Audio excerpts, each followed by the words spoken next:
Assalamualaikum warahmatullahi wabarakatuh. Halo anak-anakku semua, selamat bertemu kembali dengan materi pembelajaran bahasa Indonesia, yaitu tentang penggunaan dan komposisi paragraf dalam penulisan karya ilmiah. Kali ini kita akan bahas tentang bagaimana cara penggunaan dan komposisi dari paragraf di dalam penulisan karya tulis ilmiah.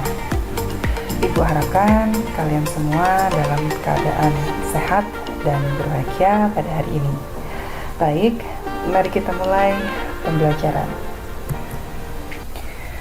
Pentingnya mengerti dan memahami penyusunan dan penulisan suatu karya ilmiah menuntut kita untuk lebih jeli dan kritis dalam menulis dan membaca suatu karya ilmiah.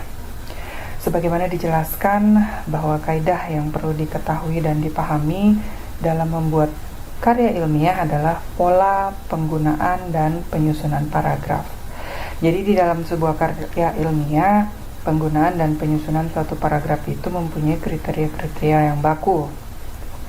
Kadang-kala kita tidak sedikit kita temukan dalam sebuah paragraf di tulisan karya ilmiah ya, yang terdapat pada banyak media seperti internet gitu ya. Bila dicermati masih banyak dan belum memenuhi kriteria suatu paragraf di dalam karya ilmiah. Nah, hal ini perlu dicermati. Walaupun terlihat sepele, namun dengan memperhatikan aspek yaitu paragraf akan memudahkan penulis dalam membuat dan menyusun serta menulis sebuah karya ilmiah. Begitu ya. Nah, sebuah paragraf yang baik itu merupakan satu kesatuan yang tersusun secara rinci dan terpadu, di mana pemaparan materi yang dituangkan dalam sebuah paragraf itu terdapat inti dari permasalahan yang dibicarakan. Jadi, keterkaitan antara kalimat di dalam paragraf itu juga perlu diperhatikan, sehingga penggunaan dan pemilihan bahasa serta kata maupun kalimat itu tidak sia-sia dan akhirnya tidak keluar atau melebar kemana-mana yang keluar dari pokok permasalahan yang menjadi bahan atau tema dari satu paragraf yang konsisten dan terpadu. Baik, paragraf ya, suatu bentuk pengungkapan gagasan yang terjalin dalam rangkaian beberapa kalimat yang biasanya ditandai dengan pemisahan atau pembeda antara paragraf yang satu dengan paragraf yang lainnya di dalam sebuah karangan. Nah, unsur-unsur pembentuknya itu paragraf karya ilmiah ya, ada sebuah wacana yang terdiri atas beberapa paragraf, yaitu paragraf didefinisikan sebagai satu unit informasi yang punya pokok pikiran sebagai dasar dan disatukan oleh ide kontrol ya. Kemudian suatu paragraf karya ilmiah itu terdiri dari beberapa kalimat yang mengandung satu topik. Kemudian sebuah paragraf karya ilmiah itu dimulai dengan kalimat yang berisi kalimat topik dan ditutup dengan kalimat penutup. Kalimat topik berisi gagasan atau main idea paragraf ya. Kalimat topik memberitahu pembaca apa isi paragraf tersebut dan memberi fokus pada paragraf. Kemudian kalimat penutup dan kalimat-kalimat pendukung paragraf. Jadi ada kalimat yang mengakhiri paragraf disebut dengan kalimat penyimpul gitu ya. Bentuk kalimat penyimpul itu meringkas isi paragraf, menawarkan solusi, memprediksi situasi yang terjadi dari pernyataan yang ada dalam paragraf, kemudian memberi rekomendasi dan menyatakan konklusi, ya, kesimpulan. Jadi kalimat topik ini berfungsi mengontrol isi paragraf, kemudian mengontrol kalimatnya, dan paragraf berfungsi memperinci gagasan atau ide di dalam paragraf tersebut. Nah, syarat-syarat paragraf itu untuk 3 syarat paragraf yang baik adalah kesatuan, kepaduan atau koherensi, dan pengembangan. Jadi untuk syarat paragraf yang pertama itu kesatuan ya. Jadi yaitu kalimat yang membangun paragraf tersebut hanya menyatakan satu pikiran atau gagasan atau ide. Kemudian syarat paragraf selanjutnya adalah kepaduan atau koherensi, di mana hubungan kepaduan antara kalimat yang satu dengan kalimat yang lain, kemudian aliran kalimat yang berjalan mulus dan lancar serta logis. Nah, syarat paragraf yang ketiga itu ada pengembangan, yaitu rincian pikiran pokok ke dalam pikiran penjelas dan pengurutannya secara teratur. Kemudian ada jenis-jenis paragraf ya. Di sini ada menurut posisi kalimat topiknya, menurut sifat, dan menurut fungsinya dalam karangan. Jadi menurut sifatnya ya, maksud saya menurut posisi dari kalimat topiknya ini ada paragraf deduktif, induktif, dan paragraf penuh di dalam kalimat topik. Ini nanti semua akan kita bahas satu persatu. Baik, jenis paragraf yang pertama menurut posisi kalimat topiknya ada paragraf deduktif, yaitu bila kalimat pokok ditempatkan pada bagian awal paragraf. Kemudian ada paragraf induktif, kalimat pokok yang ditempatkan pada bagian akhir paragraf. Kemudian paragraf deduktif induktif itu ditempatkan pada bagian awal dan akhir paragraf. Kemudian paragraf penuh kalimat topik, bila kalimat yang membangun paragraf sama pentingnya sehingga tidak satupun kalimat khusus menjadi kalimat topik. Kemudian jenis paragraf menurut sifat isinya ada paragraf persuasif, yaitu jika isi paragraf mempromosikan sesuatu dengan cara mempengaruhi atau mengajak pembicara. Kemudian ada paragraf argumentatif, yaitu jika isi paragraf membahas satu masalah dengan bukti-bukti atau alasan yang mendukung. Kemudian ada paragraf naratif ya, itu jika paragraf menuturkan peristiwa atau keadaan dalam bentuk cerita. Dan yang keempat ada paragraf deskriptif, jika isi paragraf melukiskan atau menggambarkan sesuatu dengan bahasa, ya namanya juga deskriptif ya. Kemudian yang terakhir ada paragraf ekspositoris, yaitu jika isi paragraf memaparkan satu fakta atau kejadian tertentu. Nah, kemudian jenis paragraf yang ketiga menurut fungsinya dalam karangan ada paragraf pembuka. Isi paragraf pembuka bertujuan mengutarakan suatu aspek pokok pembicaraan dalam karangan ya. Fungsinya dia menghantar pokok pembicaraan, menarik minat dan perhatian pembaca, menyiapkan atau menata pikiran pembaca untuk mengetahui isi seluruh karangan. Kemudian menurut fungsinya di dalam karangan, paragraf pembuka ini dia beberapa bentuk untuk menulis paragraf pembuka ya. Ada kutipan peribahasa atau anekdot, kemudian uraian mengenai pentingnya pokok pembicaraan, kemudian suatu tantangan atas pendapat atau pernyataan seseorang, dan menguraikan tentang pengalaman pribadi, kemudian menguraikan mengenai maksud dan tujuan penulisan, dan bisa juga sebagai sebuah pertanyaan. Kemudian masih di dalam fungsinya paragraf di dalam karangan sebagai paragraf pengembang. Paragraf ini bertujuan mengembangkan pokok pembicaraan satu karangan yang sebenarnya telah dirumuskan di dalam paragraf pembuka. Kemudian paragraf pengembang ini bisa difungsikan untuk mengemukakan inti persoalan, memberi ilustrasi atau contoh, menjelaskan hal yang diuraikan pada paragraf berikutnya, meringkas paragraf sebelumnya, dan mempersiapkan dasar atau landasan bagi kesimpulan. Kemudian ada paragraf penutup. Jadi paragraf penutup ini berisi kesimpulan dari bagian karangannya, kesimpulan dari chapter-chapter dari karya ilmiah atau simpulan dari seluruh karangan. Kemudian penyajian paragraf penutup harus memperhatikan ya, tidak boleh terlalu panjang. Nah, berisi simpulan sementara atau simpulan akhir, dan hendaknya dapat menimbulkan kesan mendalam bagi pembacanya. Kemudian ada pengurutan kalimat di dalam paragraf, ada urutan logis, urutan kronologis, urutan lokal, urutan klimaks dan anti klimaks, serta urutan kausal. Nah, untuk urutan logis itu menyebut lebih dahulu hal-hal yang umum, kemudian hal-hal yang khusus atau sebaliknya. Urutan kronologis ini urutan berdasarkan kejadian waktu ya. Ada dua, yaitu kronologis objektif dan subjektif. Untuk objektif ini urutan kejadian yang terjadi di luar diri penulis.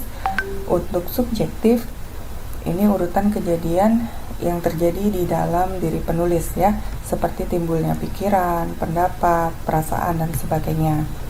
Kemudian ada urutan lokal, yaitu urutan mengenai tempat suatu kejadian atau hal. Ada urutan klimaks dan anti klimaks. Ini urutan yang dimulai dari hal-hal yang biasa ke hal yang penting. Kemudian yang anti klimak ini urutan yang dimulai dari hal yang penting terlebih dahulu, kemudian diakhiri dengan pernyataan biasa. Kemudian ada urutan kausal, yaitu urutan yang berdasarkan sebab dan akibat, ya, atau sebaliknya. Kemudian di dalam paragraf itu juga terdapat pola-pola pengembangan paragraf, gitu ya. Selain jenis-jenisnya, dia juga ada pola pengembangan. Nah, model pengembangan paragraf di sini ada deskripsi, contoh, definisi, klasifikasi, perbandingan, ya, atau pertentangan, kemudian sebab akibat dan proses. Kita di sini ada paragraf deskripsi, contohnya ya. Ini kalian bisa lihat di sini. Jadi deskripsi ini artinya dia menggambarkan secara keseluruhan atau membuat satu narasi panjang berdasarkan apa yang memang tema dari karya ilmiah tersebut. Kemudian ini contohnya. Ini maksudnya ini adalah paragraf contoh. Kalau yang ini tadi adalah paragraf deskripsi, ini adalah paragraf contoh. Nah, kalau dilihat ini agak berbeda narasinya ya. Untuk contoh, bila sekarang kita melihat situasi sekolah di Indonesia, barangkali kita akan menggelengkan kepala dan bingung. Syukur kalau hati kita masih tergerak untuk prihatin. Seperti yang diberitakan di surat kabar, banyak murid yang belajar dengan atap terbuka, dengan meja yang berlubang dan pensil atau ballpoint yang macet, sehingga konsentrasi murid terkuras. Masih beruntung juga sekolah mereka tidak roboh seperti yang terjadi di salah satu SMA baru-baru ini, atau tanpa menutup mata akan realitas pahit, dengan lapang dada mesti diterima kenyataan bahwa beberapa anak kecil sudah bunuh diri karena malu tidak bisa bersekolah, atau karena orang tuanya sudah beberapa bulan tidak bisa membayar uang sekolah. Nah, kemudian ada paragraf perbandingan dan pertentangan, yaitu dia berfungsi untuk mengidentifikasi dan menganalisis persamaan-persamaan. Kemudian, paragraf pertentangan ini juga menganalisis tentang perbedaan-perbedaan. Kemudian, di dalam paragraf perbandingan dan pertentangan, penulis menggunakan kriteria. Jadi ada dua pola ragangan paragraf ini, yaitu ragangan dasar pokok dan ragangan alternatif. Untuk kalimat topik, ada kriteria 1X lalu Y, kriteria 2X lalu Y, dan kriteria 3X lalu Y, kemudian kalimat penutup. Nah, kemudian yang alternatif, ini adalah ragangan dasar ya, ragangan pokok. Kemudian yang alternatif ini kalimat topiknya X kriteria 123, Y kriteria 123, kemudian kalimat penutup. Nah, kemudian ada paragraf proses. Paragraf yang berisi uraian mengenai bagaimana melakukan atau membuat sesuatu. Kemudian sebagian besar ditemukan dalam laporan laboratorium, dan paragraf proses umumnya disusun dengan urutan kronologis. Paragraf definisi atau klarifikasi. Ini mendefinisikan kata atau ide sehingga kata atau ide tersebut menjadi lebih jelas bagi pembaca ya. Nah, paragraf ini digunakan dalam menjelaskan konsep. Tidak disusun secara kronologi seperti paragraf proses, meskipun menggunakan konektor ya, atau kata penghubung pertama, kedua, dan seterusnya, atau sesudah itu, kemudian, dan lain sebagainya. Ini adalah contoh paragraf definisi. Pemerataan bahasa merupakan pengembangan bahasa yang direncanakan. Kebanyakan pemerataan bahasa menyangkut aturan bahasa tulis, pengucapan, fonologi, sampai gramatika, leksikon, dan gaya bahasa yang mengacu kepada pembaruan bahasa atau pembentukan standar bahasa.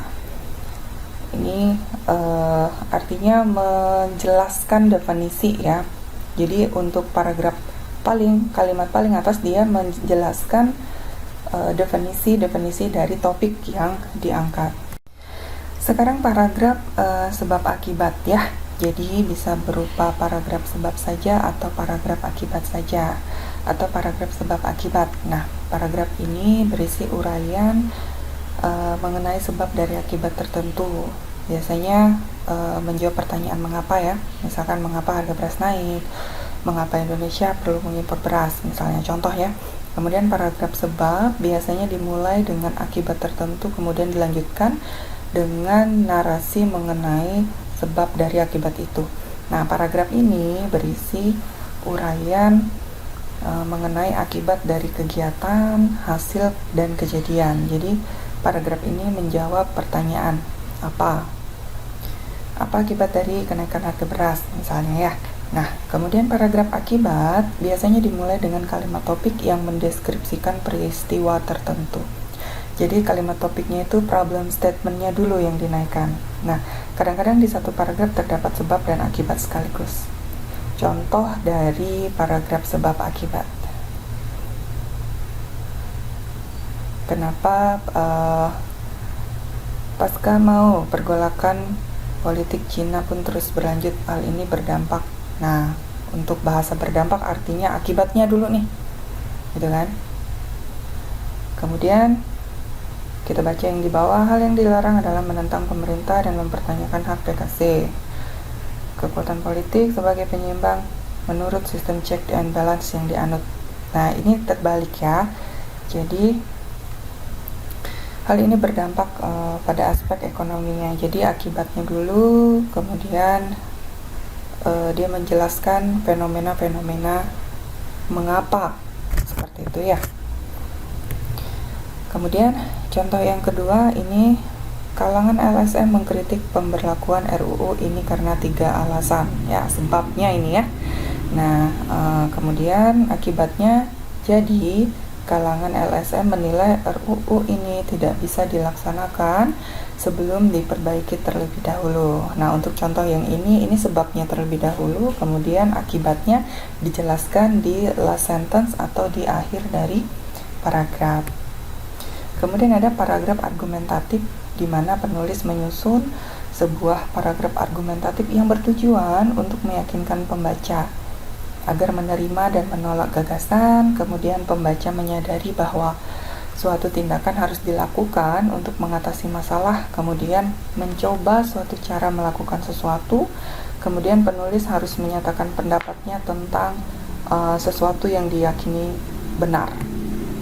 Ini contoh paragraf argumentatif ya. Deklarasi anti korupsi yang dicanangkan oleh NU dan Muhammadiyah beberapa waktu lalu patut disambut bukan hanya dengan gembira tetapi juga dengan rasa takjub. Ya, silakan dibaca sampai dengan selesai. Baik, anak-anakku semua, itu tadi pembahasan kita tentang materi penggunaan dan komposisi paragraf dalam penulisan karya ilmiah. Nah, apabila kalian ada pertanyaan, bisa kita diskusikan di Google Classroom. Terima kasih atas perhatiannya. Ibu harap kalian bisa menjaga semangat belajar dan bisa meningkatkan motivasi belajar kalian walaupun masih dalam kondisi pandemi seperti saat ini. Baik, itu saja. Terima kasih. Semoga bermanfaat dan selamat belajar. Assalamualaikum warahmatullahi wabarakatuh.